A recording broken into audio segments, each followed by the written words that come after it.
Hello everyone, thank you for joining us today. Sadly there's no football on, but we've got the next best thing. We've got a kind of live Gull'S live view.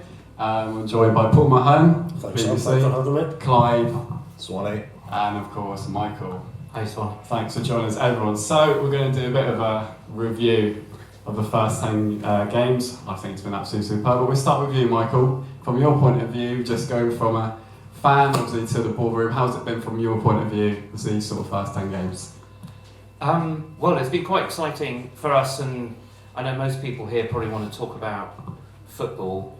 If you sat in my seat, you think about everything. I think it's been quite an extraordinary... Look, we got the keys to this place on May the 31st with one player on the books, no manager. And to think about what's been achieved up to the point we kicked off on August the 10th at home to Enfield, that itself felt that we'd run about 10 marathons just trying to get to the point that we could have a team and kick off. And I have to say, those of us that have been involved at that point, it's quite an emotional moment, the point at which our team ran out, our new team with our manager ran out the tunnel in our new kit in front of nearly 4,000 people here was quite an extraordinary moment, especially for all of us that have stood on those terraces for 50 years. So that was, and on the back of the fact that we sold more season tickets, I think, than we've sold in about 10 years, that there was just suddenly this sort of restoration of a feel-good factor around the football club, which is extraordinary. And I don't know if any of you were at Bath on our penultimate game. Was it the 3 games from the end of the season, where I've genuinely felt driving back from Bath that we were facing potential oblivion as a football club, and could see that 125 years of history potentially going up in smoke, and 50 plus years of personal invested emotional energy in this football club nearly evaporated before our very eyes. And so to be in a position to be able to kind of put the train back on the tracks, if you like, during the summer was, for all of us involved with the consortium, a very, very rewarding journey. And so then we get to game 1 on Enfield, and I think that when we think about, if the question is 10 games, if you think about how we thought about the plan, right, and from our perspective, the plan is all-encompassing. It's at its highest level, we wanted it in some ways to give the club back to its fan base. We wanted to move the clubs towards financial sustainability. We wanted to put a team on the pitch that plays the kind of football that we all want to see, and at the same time be competitive, because for loads and loads of reasons we need to get out of this division.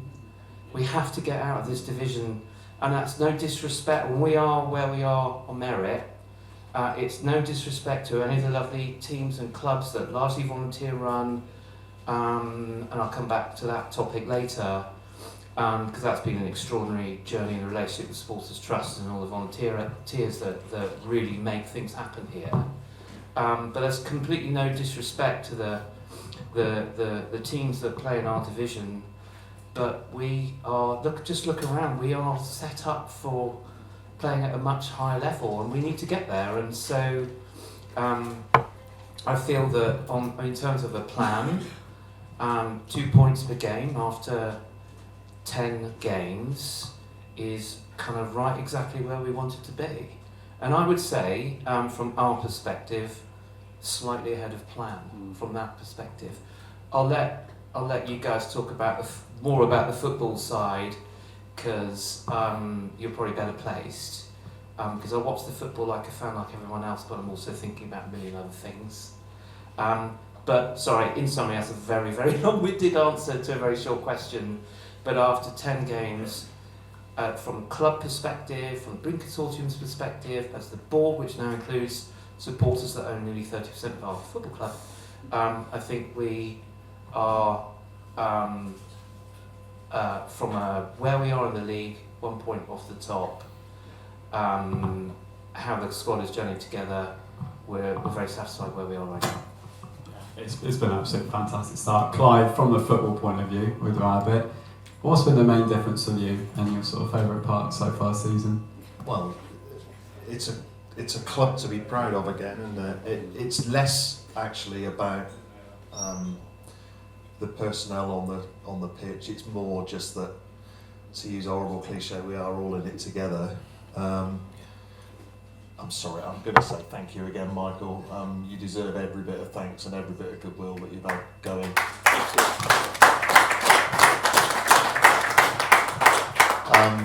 But yeah, football, I mean, so played 10, won 6, drawn 2, lost 2. It's decent. Would have been nice to win a couple more away games. Would be lovely to win the flipping thing, wouldn't it? And actually, I think we've got a good chance this year because at least one of the teams at the start of the season that we thought were going to be big rivals have struggled so far. So we've got a 5-point lead over Dorking, and we need to make the most of that.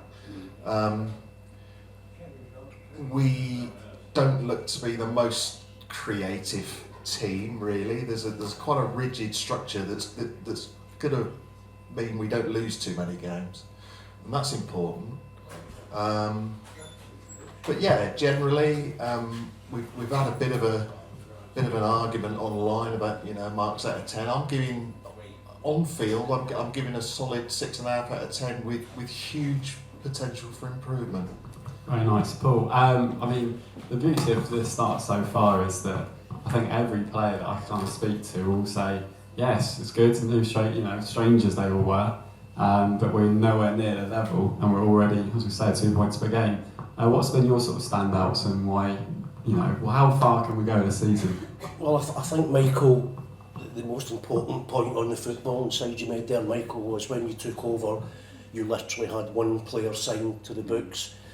You went and got a manager who came in, who truthfully, I think if you asked Torquay fans a year ago, would you want the Truro manager as to come and manage Torquay, you'd have got a resounding no. But you come in, you've opened, you've been honest with all the fans, you've made it clear that it's a everyone together type of thing. And rather than going out and spending the budget, which I suspect the previous manager and regime did, paid 2 or 3 players a considerable amount of money. Paul's come in and he's balanced the squad. It's almost like the old football manager adage, Sam, isn't it? 2 players for every position. Something that's probably went under the radar a little bit this season so far is there has been quite a few injuries in the side, and the level of performance, now I can only speak for myself, but I'm sure quite a few fans here would agree there's not been a huge amount of scintillating football on offer, but for me, I couldn't care less. I just want winning football on offer, and to have won 6 and drawn 2 and lost 2, and if you wanted to be pedantic, you could argue that both losses were a little bit harsh, particularly the Welland ones. You could even argue that some of the decisions that we've put up with this season, St Albans I won't go over again too much, some big decisions there that could have turned the 1 point into 3. So for me, I'm sorry to say, I think they've been a little bit harsh with a 6.5 out of 10.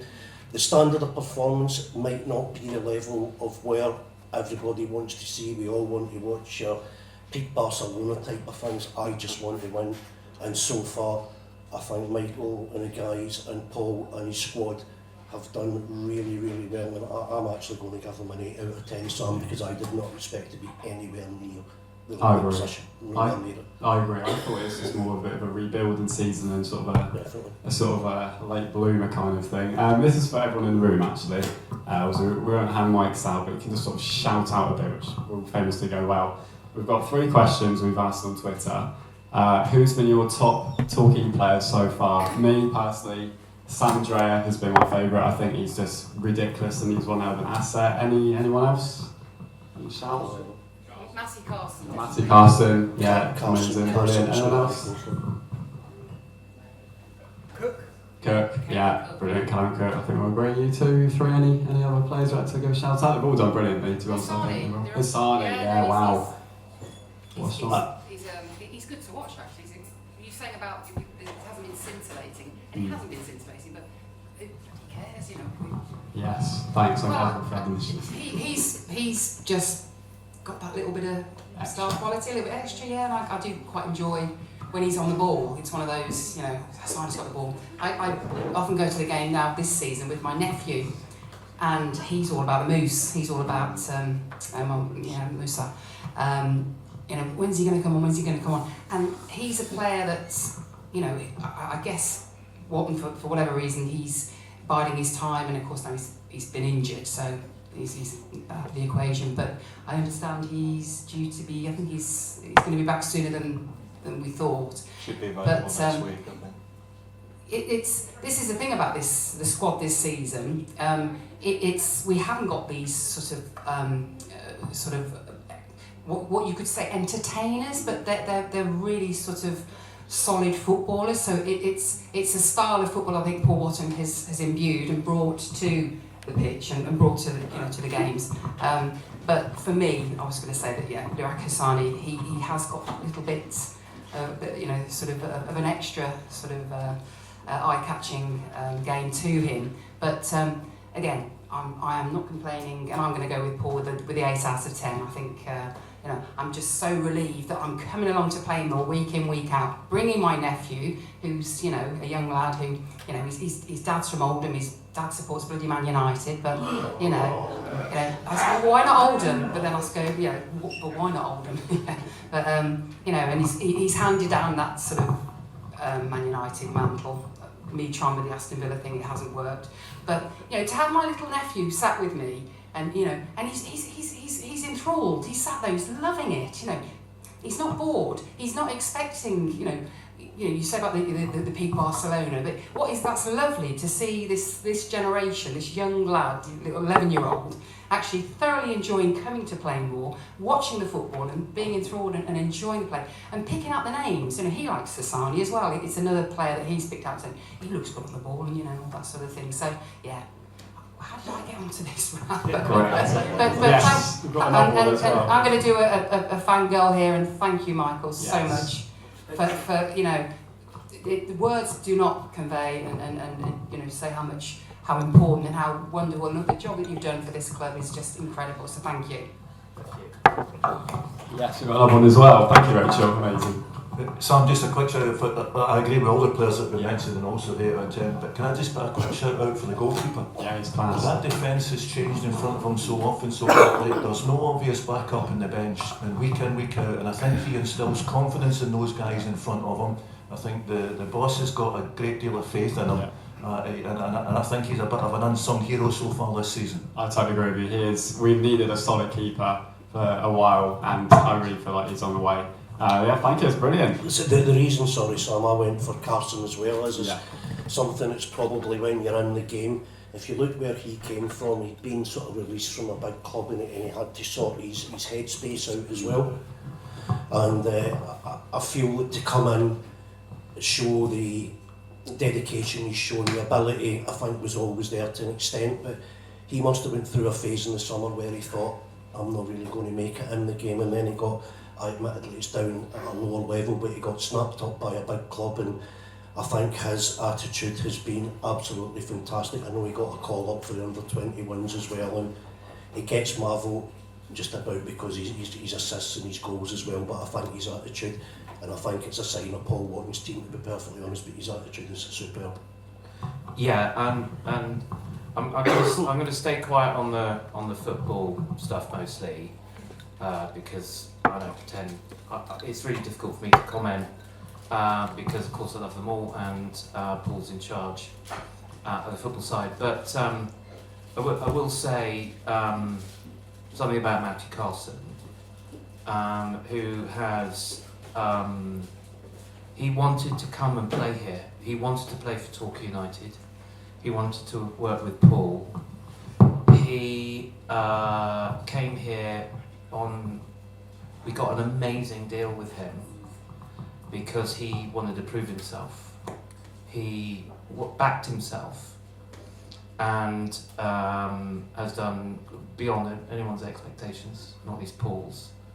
And he's been rewarded with a new contract in 2 years. And And this is kind of sets the tone of the kind of club we want to be. We want to be a club that players want to come here, because I'm not, at step 2, to play in front of an average attendance of 3,500, and you go away 4 hours and you turn up and there are nearly 900 away fans.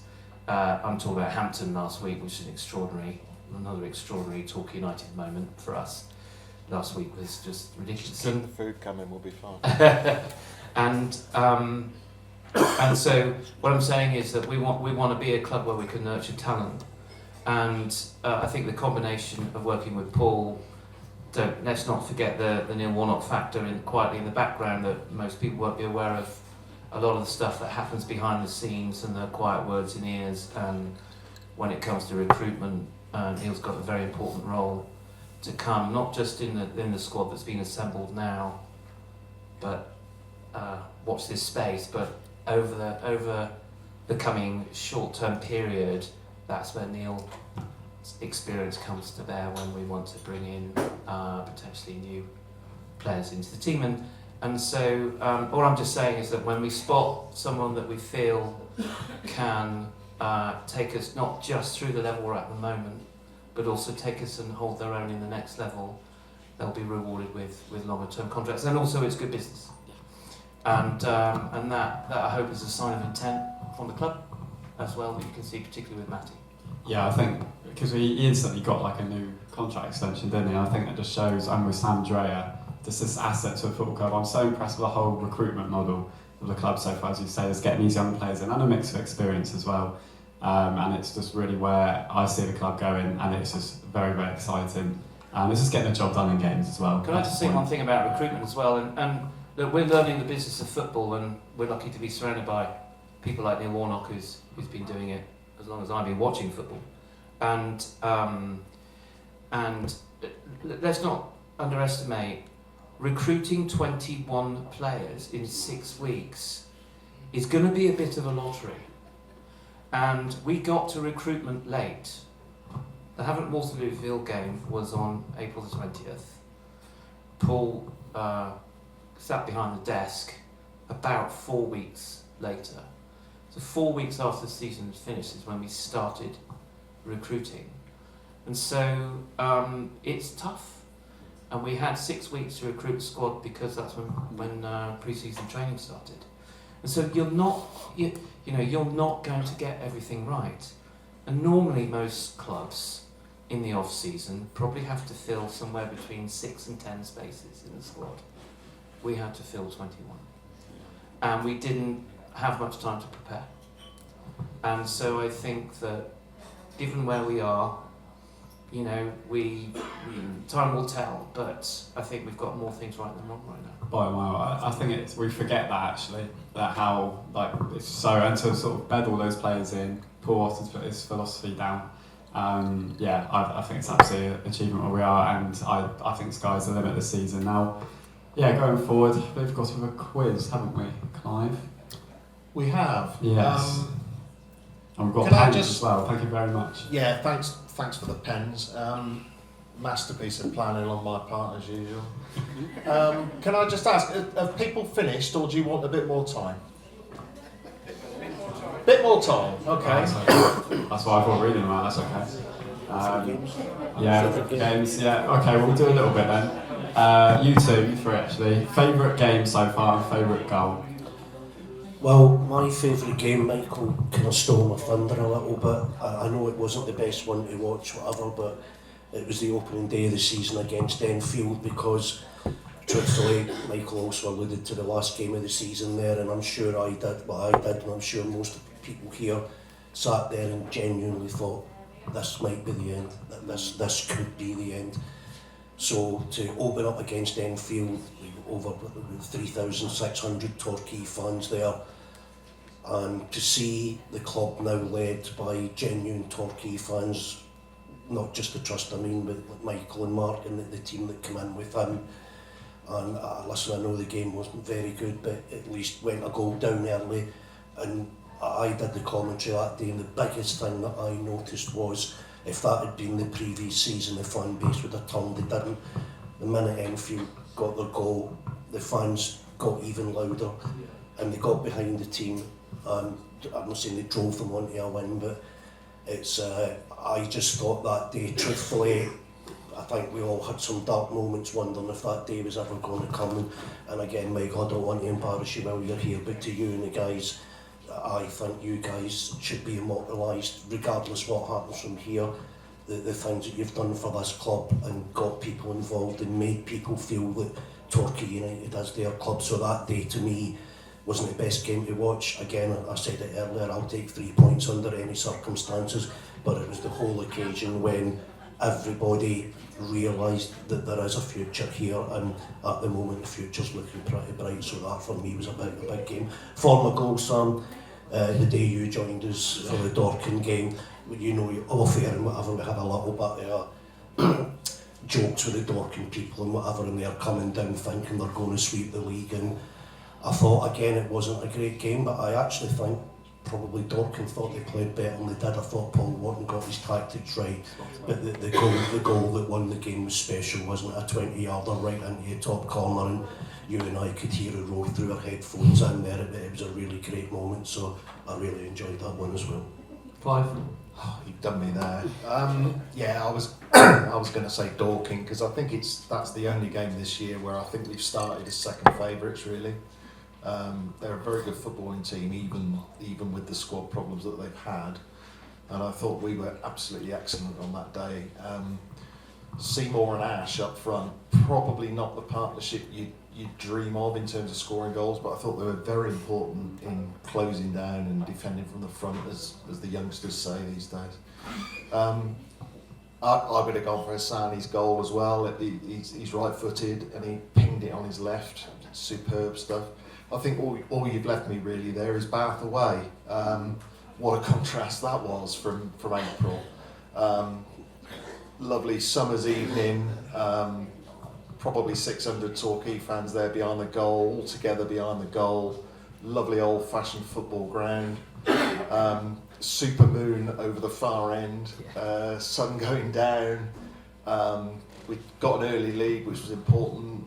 And then we got another one, didn't we? Second half, Ed Palmer with a towering, dominant header, and yeah, we were strong enough to resist the Romans' comeback, and a thoroughly enjoyable evening was had. So, yeah, that I would unfortunately say, to answer the two questions, I would go with Dorking, I would go with Hassani, but Bath was fun. Yeah, Michael, finally, you won. Yeah, that's tough. Sorry, that's a tough one. For loads of reasons that you probably all understand, Enfield was an extraordinary game. And going behind after 2 minutes wasn't part of the plan. I remember looking at Mark Bowe's camera going, "Oh my God, So talky, this wasn't part of the script. So like, what do we do now?" And you see your life flash in front of your eyes, thinking, "What if we lose? Like, get hammered? Like, can we get hammered here?" It's like, "Oh my God, have we picked the right manager? Or is he like what the hell?" And I have to say, when that second goal went in, and then I don't need to paint some pictures of you, but all six of us were still staggering around Torquay Harbour side about 5 in the morning after the Enfield game, because it was such a relief after such a journey. I have to say, Bath away. We watched the game in the way end, and I will have to say, for the same reason, Ed Palmer's goal was my favourite, for loads of reasons. And it was great fun to be, because the truth is that we'd rather be in the away end than we would in the director's box, and you kind of have to do a bit of that because it's a bit disrespectful if you don't. Be gracious with your hosts, and we have to do some of that stuff now. But we did peel away and ask them, "Would you mind if we shuffled off to the away end?" We watched the second half, and that's where the goal went in. And I think we were nearly 700 money or something, and that was a good day, wasn't it? And a great day. And I have to say, the first half of Chippenham. Yeah. Just because it's the let's be honest, the only half of football where we had our foot on the throat of the other team, and and it's the. I find watching Torquay now watching the games really hard because I'm churning inside because I'm desperate for us to win all the time. And so, pull yourself together. So, and it was the only time where at half time we think, oh right, I can relax now. It's like this should be in the bag. It's 3-0, and really enjoyed that game for that reason, just because it's the only game where I've been able to be fairly relaxed. Yeah, no, I'm like that. I think it's just those first 10 minutes that play will really get into opposition. I think going forward, get the fans behind it, and that's the only thing I'd really change going forward. I think a couple of players, and then I think we'll keep flying. It's going to be very, very exciting season. They're all memories. We'll all turn up. We're all so proud of the team as well, even when it don't quite go right. So I believe now, Clive, is it time for the quiz? Actually, Sam, can I just ask Michael one final question? I want an honest answer here, Michael. When you gained control of the club, did you run about your back garden with your shirt over your head celebrating? The fans need to know this.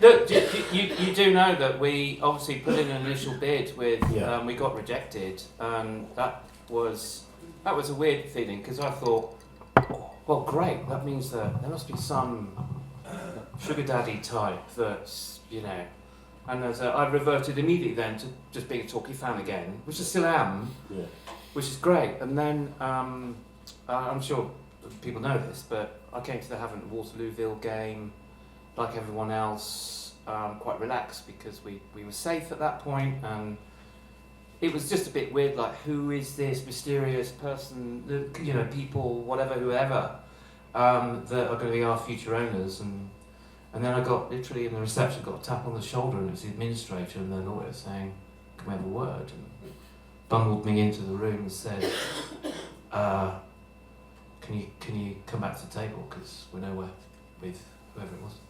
And my first reaction was fury, as in, what the hell have you been doing for the last 4 weeks? Mm-hmm. We are now 3 weeks post-season, and you're nowhere.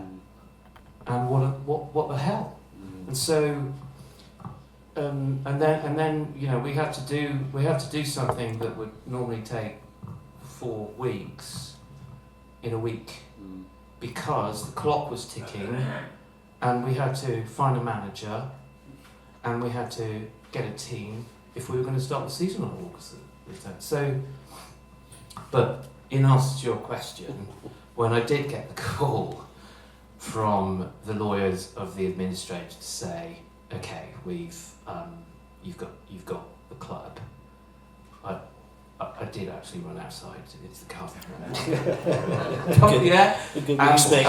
And then got everyone on a WhatsApp group call because we had a WhatsApp group, and called them all, and some of them were in meetings and on the road and everything else, and I said, "We've got it," and that was a good moment. Amazing.